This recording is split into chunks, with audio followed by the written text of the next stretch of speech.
परिचय। नमस्कार दोस्तों, हम अपने आसपास बहुत से वाहन जैसे कि बाइक, कार, ट्रेन इत्यादि सड़क पर चलते देख सकते हैं। ये वाहन हमारी तरह आहार नहीं ग्रहण करते। फिर वे ऊर्जा कैसे प्राप्त करते हैं? जी हां, वे अपने लिए ऊर्जा ईंधन से प्राप्त करते हैं। ईंधन कोयला या पेट्रोलियम पदार्थ हो सकता है। ये वाहनों को चलने के लिए ऊर्जा प्रदान करते हैं। इस पाठ में हम ऊर्जा के प्राकृतिक संसाधनों के बारे में पढ़ेंगे।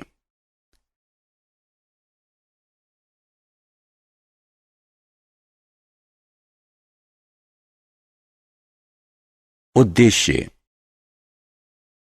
इस पाठ के अंत में हम निम्न करने में सक्षम हो जाएंगे: प्राकृतिक संसाधनों और उनके प्रकार को परिभाषित करना, कोयला और इसके दूसरे उपयोगी उत्पादों का वर्णन करना, पेट्रोलियम और इसकी परिष्करण यानी रिफाइनिंग प्रक्रिया का वर्णन करना, पेट्रोलियम के विभिन्न अवयवों और उनके उपयोग बताना, प्राकृतिक गैस और उसके उपयोग का वर्णन करना।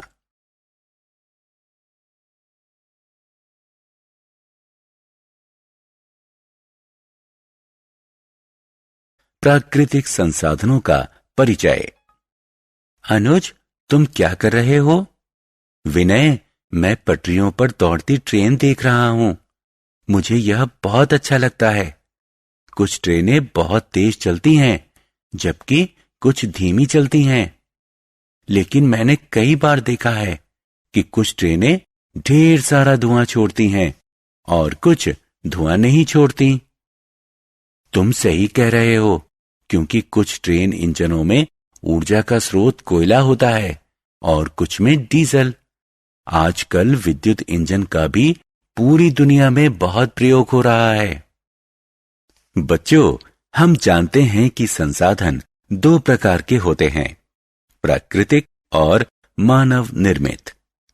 प्राकृतिक संसाधन जैसे वन, वायु, जल, मृदा, कोयला, पेट्रोलियम और प्राकृतिक गैसें सीधे प्रकृति से प्राप्त किए जाते हैं।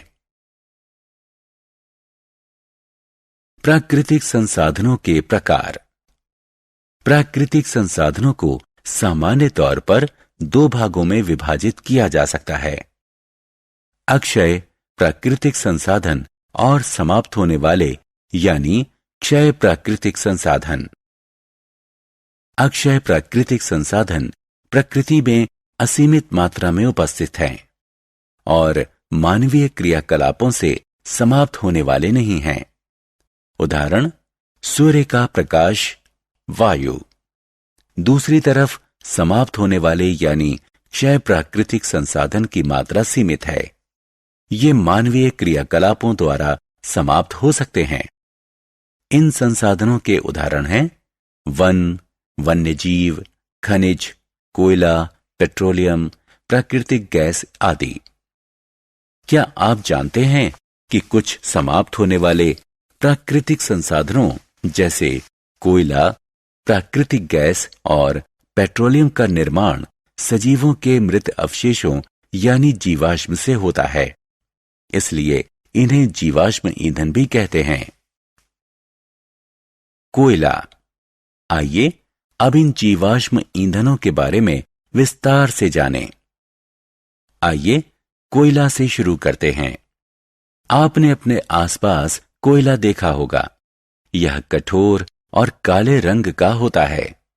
कोयले का उपयोग विभिन्न उद्देश्यों के लिए किया जाता है, जैसे भोजन पकाना, रेलवे इंजन चलाना, तापीय संयंत्र और विभिन्न उद्योग चलाना।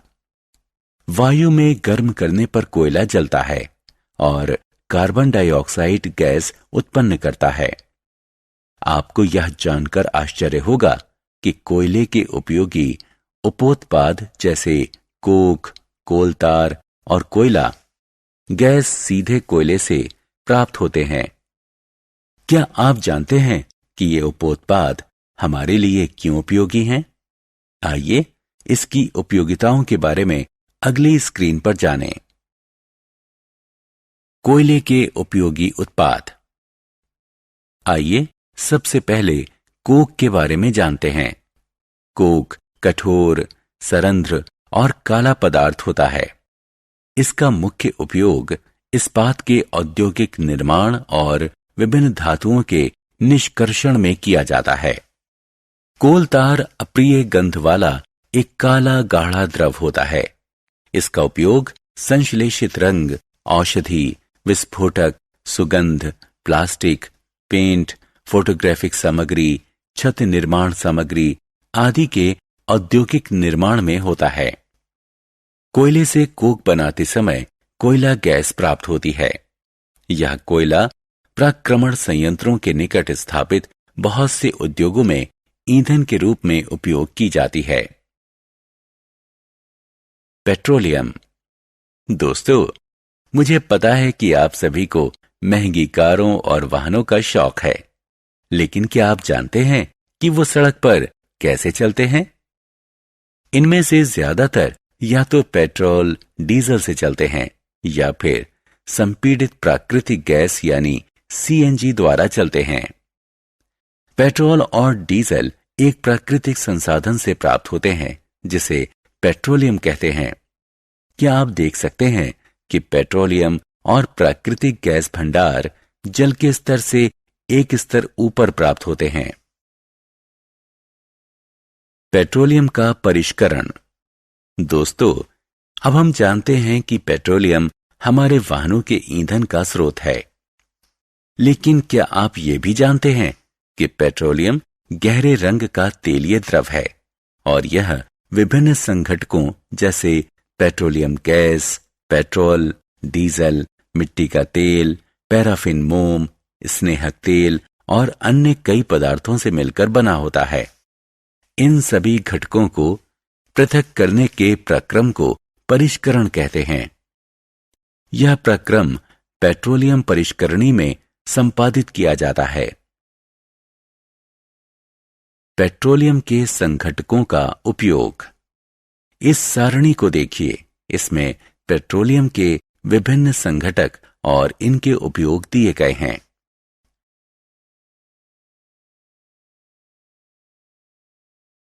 प्राकृतिक गैस। आइए अब हम अपने दूसरे समाप्त होने वाले प्राकृतिक संसाधन की तरफ चलें। यह प्राकृतिक गैस है जिसे संपीड़ित प्राकृतिक गैस या सीएनजी कहते हैं।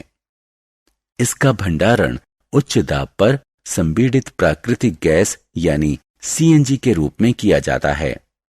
सीएनजी का उपयोग आमतौर पर विद्युत उत्पादन के लिए किया जाता है, लेकिन कम प्रदूषण के कारण इसका उपयोग वाहनों में ईंधन के रूप में होने लगा है। इसका उपयोग भोजन पकाने हेतु भी होता है।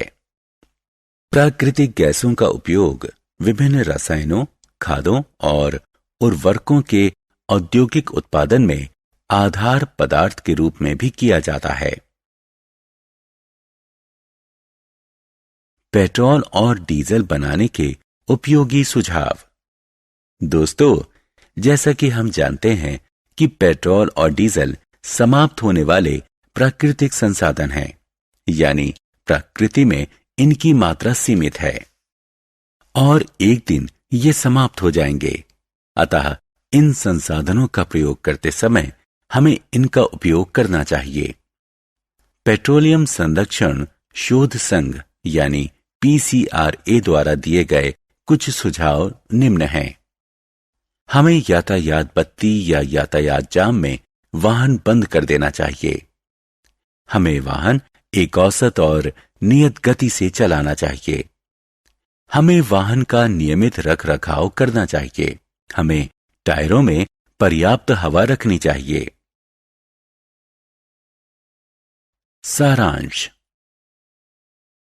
आइए हमने जो कुछ सीखा है उसे संक्षेप में दोहराएं। प्राकृतिक संसाधनों को मोटे तौर पर दो प्रकार अक्षय और क्षय में बांटा जा सकता है। अक्षय संसाधन प्रकृति में असीमित मात्रा में उपस्थित हैं और मानवीय क्रियाकलापों से समाप्त होने वाले नहीं हैं। उदाहरण है सूर्य का प्रकाश, वायु। प्रकृति में क्षय संसाधनों की मात्रा सीमित है। ये मानवीय क्रियाकलापों द्वारा समाप्त हो सकते हैं। इन संसाधनों के उदाहरण हैं वन, वन्यजीव, खनिज, कोयला, पेट्रोलियम, प्राकृतिक गैस आदि।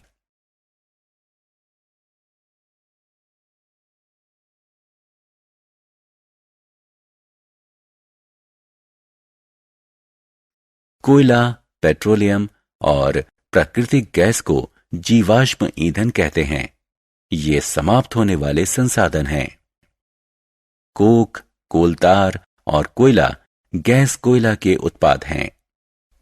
पेट्रोलियम गैस पेट्रोल, डीजल, मिट्टी का तेल, पैराफिन मोम, स्नेहक तेल, पेट्रोलियम के परिष्करण से प्राप्त होने वाले उपोत्पाद हैं। हमें कोयला, पेट्रोलियम और सीएनजी का विवेकपूर्ण तरीके से उपयोग करना चाहिए।